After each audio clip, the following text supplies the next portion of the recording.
প্রাকৃতিক দুর্যোগ নিয়ে শঙ্কার বার্তা দিল জাতিসংঘ। সংস্থাটির পক্ষ থেকে বলা হয়েছে, জলবায়ু পরিবর্তনজনিত কারণে আগামী 2030 সালের মধ্যে বিশ্বজুড়ে প্রাকৃতিক দুর্যোগ 40% বৃদ্ধি পাবে। জাতিসংঘের দুর্যোগের ঝুঁকি হ্রাসকরণ দপ্তরের এশিয়া ও প্রশান্ত অঞ্চলের শাখার প্রধান মার্কো তোস্কানো রিভালতা এই সতর্কবার্তা দিয়েছেন। শুক্রবার ফিলিপাইনের রাজধানী ম্যানিলায় এক সংবাদ সম্মেলনে প্রাকৃতিক দুর্যোগের ঝুঁকি হ্রাসকরণ ইস্যুতে এশিয়া প্রশান্ত অঞ্চলের দেশগুলোর মন্ত্রী পর্যায়ের সম্মেলনের ঘোষণা দিয়েছে জাতিসংঘ। আগামী অক্টোবরে হবে এই সম্মেলন। শুক্রবারে সেই সংবাদ সম্মেলনে উপস্থিত ছিলেন মার্কো তোস্কানো রিভালতা।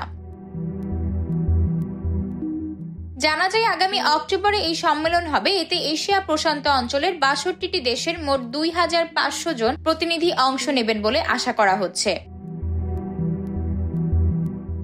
গতকালের সংবাদ সম্মেলনে মার্কো তোস্কানো রিভালতা বলেন, 2005 সালে আমরা বিশ্বজুড়ে প্রাকৃতিক দুর্যোগ হ্রাসের সেন্দাই ফ্রেমওয়ার্ক নামের যে চুক্তি করেছিলাম তা থেকে ইতোমধ্যেই আমরা অনেকটাই সরে এসেছি। আমাদের বিভিন্ন কর্মকাণ্ডের কারণে গত কয়েক বছরে প্রাকৃতিক দুর্যোগের ঝুঁকি হ্রাস পাওয়ার পরিবর্তে বরং বৃদ্ধি পেয়েছে। এ কারণে প্রাকৃতিক দুর্যোগ মোকাবেলায় আমাদের প্রস্তুতি ও দক্ষতা আরও বাড়ানো প্রয়োজন।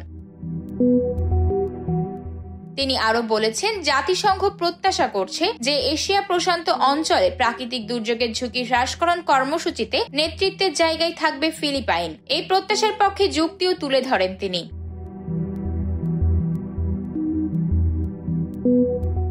আতকিয়া মাইমুনা, বার্তা 24।